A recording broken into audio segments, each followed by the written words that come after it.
नाज़रीन, अवामी न्यूज़ में ख़बरनि जो सिलसिलो जारी है। इन वक्त असीं तव्हांखे टंडो जान मोहम्मद मां ख़बर ॾींदा आहियूं त टंडो जान मोहम्मद ऐं आस पास जा कई ॻोठ 2011 जे सैलाब में तबाह थी विया आहिनि। इन हवाले खां वधीक तफ़सील ॿुधाए रहियो टंडो जान मोहम्मद में मोहम्मद लुकमान लिगारी पंहिंजी रिपोर्ट में। जान मोहम्मद ऐं आस पास जा कई ॻोठ 2011 जे सैलाब में तबाह थी विया हुआ। सैलाब खां बचाव जे लाइ B169 सिम नाले खे 13 किलोमीटर खोटाई करे टंडो जान मोहम्मद बाईपास वटि गुज़िरियल महीने खां कमु बंदि कयो वियो आहे, छो त सिम नाले डाउन स्ट्रीम जे तरफ़ कढियो वेंदो आहे, पर जितां ही सिम नालो कढियो वियो आहे उतां डाउन स्ट्रीम न आहे। इन करे ज़मींदारनि ऐं सॼे टंडे जान मोहम्मद जे अवाम जे एतिराज़ जे करे कमु बंदि कयो वियो आहे। अवाम जो मुतालबो आहे त सिम नालो जितां कढियो वञे उतां डाउन स्ट्रीम आहे या कुदरती पाणी निकिरण जो रस्तो हुजे। इन हवाले खां हाई कोर्ट जे हुकम ते डिप्टी कमिश्नर मीरपुर ख़ासि वारनि हिकु खुली कचहरी मुनक़िद कई, जंहिंमें मीर एजाज़ अली टालपुर सैकड़नि माण्हुनि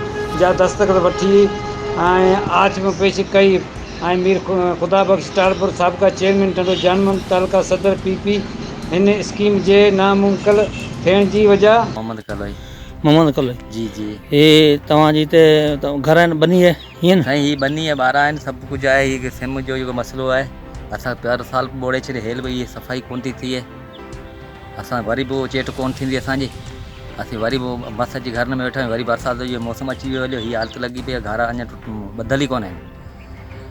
सिमनि जी सफ़ाई मोरनि जी हालत बि तव्हां पाण ॾिसी सघो था। इहा हालत लॻी पई, वरी बि असीं दरबदर थी वेंदासीं, केरु चवण वारी कोन्हे, केरु पुछण वारी कोन्हे छा आहे छा कोन्हे। हीअ हालत लॻी पई सिमनि जी, वधीक अव्हांजी आहे मर्दी। तव्हां का अपील कंदा वज़ीर आज़म खां, वज़ीर आला खां का अपील करणु चाहियो या का शइ?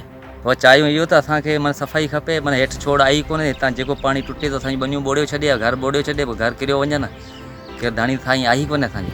मज़ीद खबरों और तफसीलात के लिए विजिट करें हमारी वेबसाइट www.awamiNewsHD.com।